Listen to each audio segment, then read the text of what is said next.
普京与拜登隔空互怼，争论的焦点与中国也有关。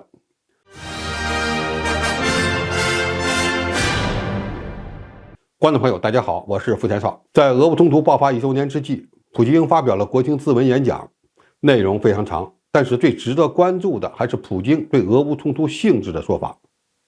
普京称，顿巴斯地区的威胁每天都在增加，俄乌冲突是西方所挑起的，俄罗斯正在用自己的力量阻止它。很快，拜登政府就对普京的这一观点展开了隔空互怼。俄罗斯受到乌克兰和其他任何国家势力威胁和攻击的想法都是荒谬的。他还强调，拜登不会提出任何以谈判的方式结束乌克兰危机的建议。美国将吸取俄乌冲突中的教训，这是民主国家对抗专制政权全球斗争的拐点。仗都打了1年了，俄罗斯与西方对这场战争性质的认定仍然有着本质性的差别。虽然是各说各话，自认为有理，但是我们也要看清楚每一方背后的逻辑，特别要关注美国人的逻辑，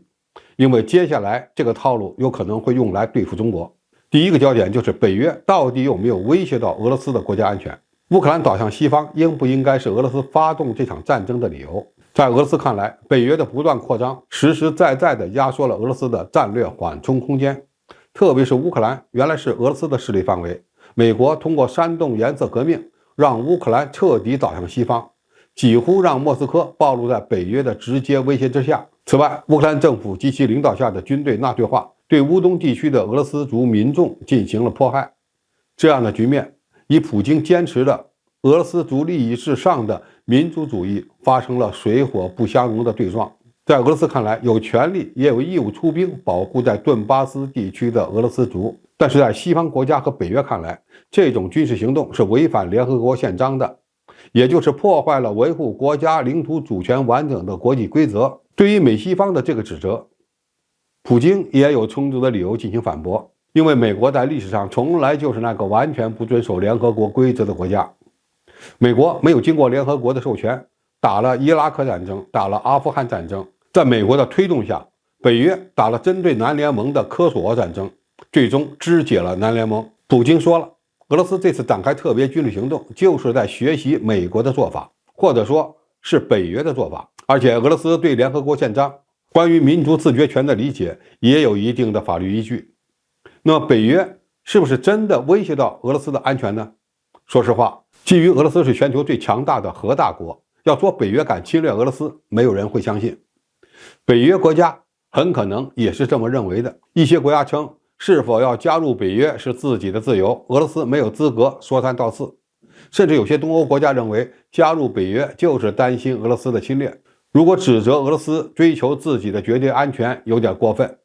那么美国人就不追求自己的绝对安全了吗？不要忘了，古巴导弹危机是怎么来的，包括伊拉克战争和阿富汗战争。所以美国和北约的玩法就是单方面的利用国际规则对俄罗斯进行极限施压，不断给俄罗斯制造战略焦虑。俄罗斯在历史上是一个被西方多次侵略的国家，包括在苏联时期、拿破仑时期等等，都是如此。俄乌冲突的爆发不等于北约真的要侵略俄罗斯，而是西方进行的极限施压造成的战略焦虑，加上俄罗斯的民族主义，最后让普京选择了掀桌子。而掀桌子就是暂时不顾及联合国宪章，用武力打破西方基于国际规则对俄罗斯展开的战略施压。俄罗斯认为这样做就能够打击到美国的霸权，毕竟西方在社会制度上对俄罗斯周边很多国家的吸引力远远超过俄罗斯。因此，如果俄罗斯不掀桌子，其势力范围内的这些国家将会一个一个的倒向美国和西方，甚至加入北约，对俄罗斯的威胁就到了家门口了。说到这里，我们应该也能看出来，俄罗斯说是北约挑起了俄乌冲突，的确有一定的道理，因为这套逻辑就是美国一直坚持干的。美国和北约说自己没有兴趣威胁和侵略俄罗斯，当然也有道理。这场战争的本质就是西方利用对自己有利的国际规则，不断的压缩俄罗斯的战略发展空间。而俄罗斯在使用常规竞争手段无法获得优势的情况下，在俄罗斯族民众受到迫害的情况下，选择了一次绝地反击，但是我们也要看到，俄罗斯的这次反击，由于破坏了联合国关于维护各国领土主权的基本原则，遭受了空前的孤立。如果俄罗斯军队能够速战速决，那么这场战争对于俄罗斯来说就是一场打破美国霸权的胜利。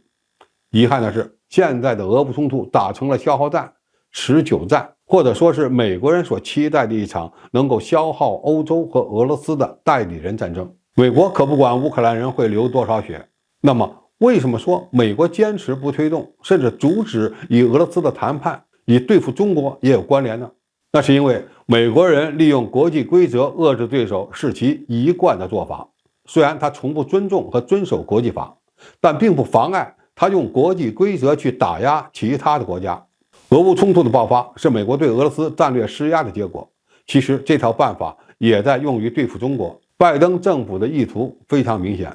把这场发生在欧洲的战争解读为是意识形态的对决，推动新冷战的目标已经非常明显。我们可以回头看一下美国是怎么不断对中国进行战略施压的，包括芯片战争，包括军舰和飞机在中国周边的活动，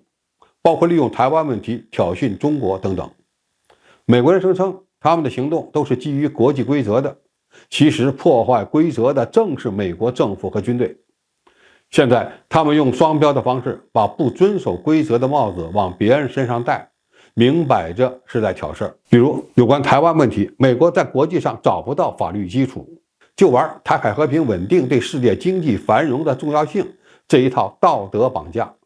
然而，一个经常通过武力干涉他国内政，通过战争破坏地区和平的国家，有什么资格站在道德的制高点上？所以，美国如果在乌克兰战场上退却了，那就等于放弃了未来打压和遏制中国的基本操作，